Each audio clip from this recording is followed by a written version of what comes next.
If I ask you, what do you think about Need for Speed Rivals?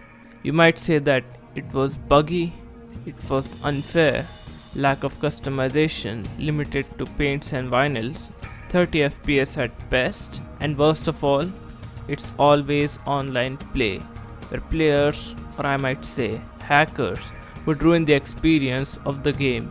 I also went through some of these issues.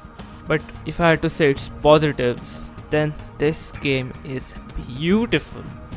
The graphics have aged very well and it still holds up to today's standards 10 years later. I really enjoyed the high stakes, high reward racer career with intense pursuits and cops. And this is what most people remember this game for. But there was something that Rivals delivered us that we tend to overlook, which was its story. At first I thought of it just a second, the thing wasn't much to look out for. I mean, it offered something more than this garbage in terms of that, so it's always appreciated. It's only recently that I thought of this aspect of the game more, and honestly, I was fascinated by it, and I am sure you will be too. Of course, it's not the best yet, nor does it need it for many racing game enthusiasts. And also its one bit of voice lines is kind of disliked by people or gamers. And you would probably say I'm reading too much into this story, but you know what? I just have to. So here is the story of Need for Speed Rivals. A cop's pride can be seen when the cars they drive to ensure law should be driven by pushing their limits. Cars they got for free and the true freedom they get out of doing so. They cannot be stopped by the law because they are the law. And it might sound like they are acting like criminals, but we as a public body deep inside know that we need them to ensure law and order. The quote, "You can't catch devils with angels," represents the order to enforce law to criminals. If you have to catch them, you have to be like them. But a racer's lives speaks the difference. They mock the cops for their idea of freedom, because there is no freedom without risk in a racer's eye. They have to be at their toes all the time to gain their freedom, making it much more valuable. Setting the premise of the experience we are going to see ahead, the experience of the rivalry between cops and racers.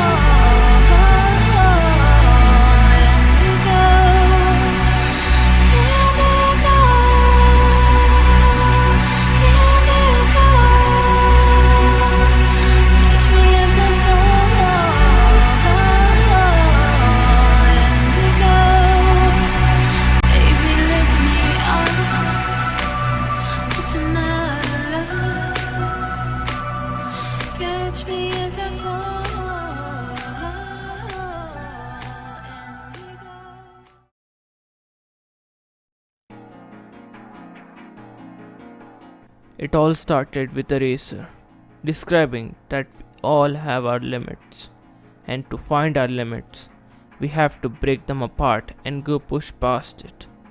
Racing is a challenge to break the thin lines that make us fearful and to test our skills in machines that are made to keep our adrenaline sky high. And once the limit has been broken, you never crave for anything else. The cops, just as aggressive as racers, with their own sets of rules, where there is only two kinds of people who drive this fast. The one responsible for the enforcement of the law to keep the safety of the people they are supposed to protect, and the ones who threatens it all the time, cops and criminals. They have only one goal, to shut down the criminals, or specifically racers altogether. Whenever they turn their lights on, no matter how it's done, even if the people they're supposed to protect accuse the cop for their brutal tactics, but it doesn't matter. how the cops do it. Because if they fall back even a little bit, the same people who accuse them of brutality would lose faith in them in an instant. And as fear commands respect, if the racers keep acting like they do, they have got a thing coming for them. A reporter informs the public about a racing video that got viral. Since then, other racers have been posting them as a trend to seek all the attention. And to seek attention, you'll have to seek notoriety first. From underground low profile sport to downright convert it into a reality show where audience can react on this illegal sport. Law and order only exists if we believe in it. But as racers straight up deny and break the law and order day by day, the public will believe less and less in it. It would end up in them thinking that there are no consequences to these actions and that the law is getting weaker. And at the breaking point, there's an outcry. So, to settle all this, there has to be serious action taken into consideration. The reporter continues to speak about the video of racers outrunning cops getting viral, and henceforth the videos would be investigated, and if they identify anyone, they would be prosecuted by the law stated by the district attorney themselves. A racer talks about the concept of Stockholm Syndrome, the exception or the love for someone who abuses you. Racers are born for freedom, defying any source of control over them by resisting things like authority and the law. Quite rebellious from the core, but one day they break. It is informed to us that the Redview County's mayor is visiting Officer McManus in the hospital as he was recovering from his injuries caused by crashing his vehicle while chasing racers. This has profoundly crossed the line in the eyes of both the PD and the public. Cops have seen that the racers are willing to cross the line to seek notoriety, to seek the disruption of society. Then the excessive force by racers must be balanced by another force by the cops to bring balance back. Now the only ones who are in danger are the racers. The racers now, hearing about the news, replies with pride. This is a lesson that the police should learn. They cannot keep up with the racers. Even when Officer McManus pushed his limits to do so, he came short to racers' limits and then suffered the consequences, indicating that they are the ones who are not in control, while blaming racers for the endangerment of the public. But they won't stop there, because they don't want to accept reality and would take revenge for the reasons they were responsible for, which means they are not our rivals anymore, but our enemies.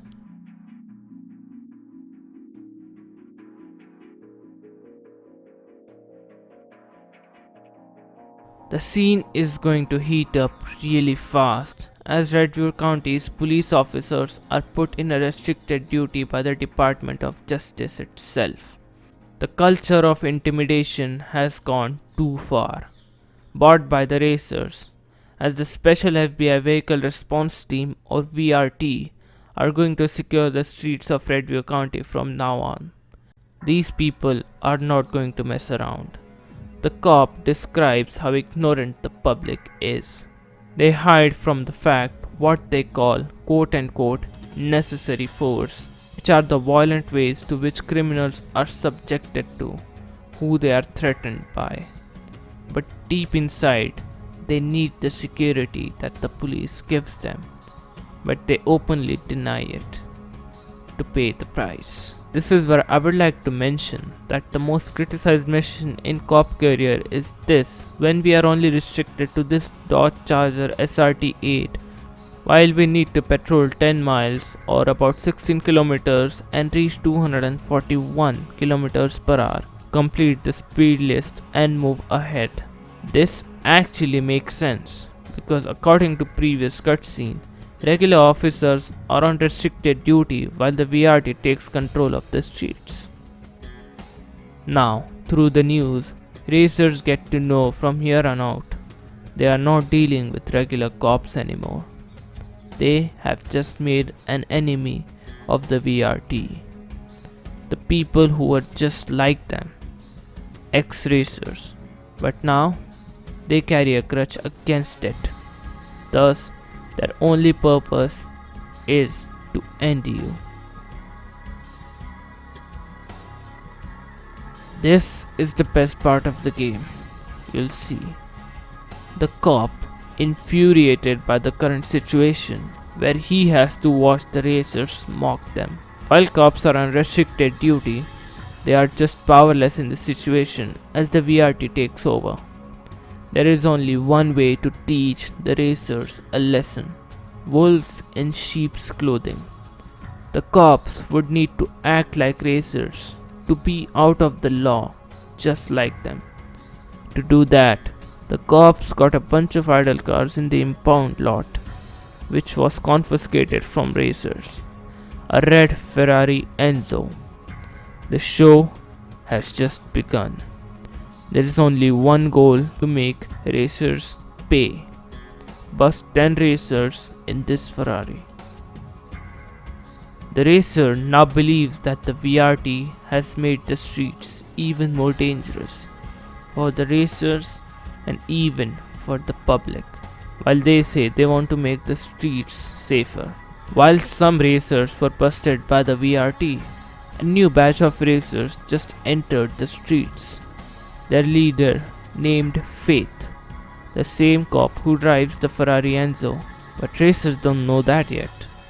While having a sudden entry, he has challenged all the racers where the Redview County is in the spotlight of the nation, where he wants to make a name for himself. This is where we get to know the name of the cop and the racer who is deciding the situation by their own perspectives. The cop's name is Faith and the racer's name is Zephyr. Now Zephyr thinks that Faith is his rival, using him as a leverage to define him as Zephyr fights back, as the rivalry will continue. Faith, being an undercover cop posing as a racer, has made the police consider him a new threat that even the FBI officials are not able to handle. Henceforth, all the other officers are called in from restricted duty, and the best of these officers would get a chance to be in the VRT. The leader of the VRT welcomes Faith as a candidate. They have seen his driving. They are sure they are the best police enforcement team in the nation, as their methodologies is quite different. They don't enforce law to those racers seeking chaos. They are the chaos seeking racers, and it is quite an addiction.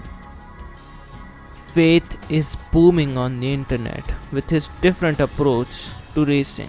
He imposes violence on other racers. It's like his only purpose is to destroy them entirely. But Zephyr knows that while people think that Faith is a racer, his tactics are unmistakably like a cop. Then Zephyr describes two sorts of people driving this fast. One are those who drive for freedom and release, like racers do, and the ones who drive to release their aggression, to dominate, and to impose power onto other people. Faith is a cop, says Zephyr. He's not a racer who seeks freedom. He realizes that the police wants to corrupt the racers from the inside, but as an act of revenge, just like Faith using Racer's car to send a message, Zephyr will use a cop car to send his message to the cops. So he steals the Koenigsegg Agera R police unit from the unused police vehicle depot to do so. Just as a side note, this is the best and the most powerful car in racer career for me. And my man Zephyr has spray painted the car with his name, which makes him such a badass. I love it. The goal is clear. Wreck 3 police cars in this Koenigsegg Agera R to send a message. Faith has passed the test and has been promoted by the VRT leader to be a part of the best police enforcement unit in the nation. Now, as a VRT member, Faith has the access to some of the best equipment the nation has to offer. Now Zafar will pay.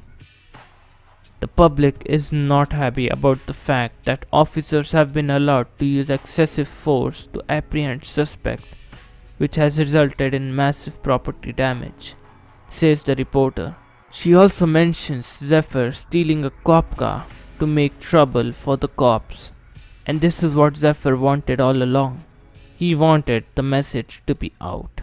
And now he has succeeded. Now it's not just about racing anymore. VRT has been trying to track Zephyr's location and found out 3 known associates of Zephyr. So if Faith seizes their comms by busting those associates shown onto his map with active radio signals, the VRT can break the encryption code to locate Zephyr once and for all. The goal was to disrupt Racer's network. They thought that teaming up would make them stronger, but it just made them weaker by doing so.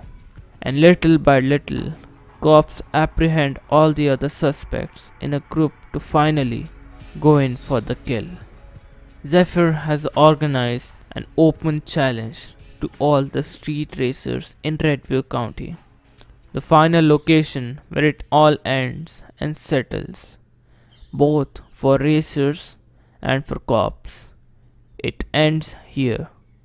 It ends now. It ends today. The speed list in this last mission to complete the Hot Pursuit Grand Tour, but Zephyr has to win it, like I say. After winning the Grand Tour, Zephyr crashes into a roadblock and has ended it. The reporter informs that Zephyr has been in a fatal car crash with local units, and the paramedics are on their way to the crash site. But he survives, and even after his car has been in this crash, it still runs, so he drives off again. After the big event, VRT has encrypted Zephyr's location by his radio. Faith is the only one close enough to Zephyr before his radio goes off again. The assignment is simple: chase Zephyr and shut him down. Today, finally, the showdown will begin. Zephyr versus Faith. It's over. Faith has defeated Zephyr and shut him down. But he suffered the aftermath, because after collision, he also crashed his vehicle and remains in critical condition. The reporter states that the given FBI officer has been terminated due to his reckless actions trying to apprehend the suspect. It's over. Zephyr has been in custody. Both the racer and the cop are over with their career. But that isn't the end. Now Faith has become the most popular racer in Redview County. Just when people thought the racer fiasco has been over with, a new popular racer figure has appeared. Driving the signature red Ferrari Enzo, Faith has succumbed to the other side of the aisle. He realized the freedom that being a racer gave him. He's continuing the legacy, the idea that Zephyr as a racer gave him. I think he's inspired, as the lines he said exactly represents Zephyr's line of thinking. Faith challenges racers of Redview County again to become his opponent, to become his adversary, to become his rival. Beautiful ending, I dare say, because the intro video, Faith thought that being a cop gave him the ultimate freedom he wanted all along. But in reality, he was too scared to live as a racer, where he would have the true freedom. That's why in the intro, Zephyr said, I am the life you're too scared to live. And in the last cutscene, Faith indirectly replies to Zephyr, I am the life I am too scared to live, and hence the rivalry must go on. Again, I actually like the story of Need for Speed Rivals, even if it's not the best aspect of it, or in any other racing game for that matter. But god do I like it. The only purpose from both Faith's and Zephyr's experience was that they had their own perspective about freedom, and they just lived the life they seemed suited to them. Which also, I may say, made them such masculine characters, even if we don't know their faces, but the voice lines did the job for me. And if I made it liked by you, then I think I don't want anything more than that from you. In the end, I'm just glad I did.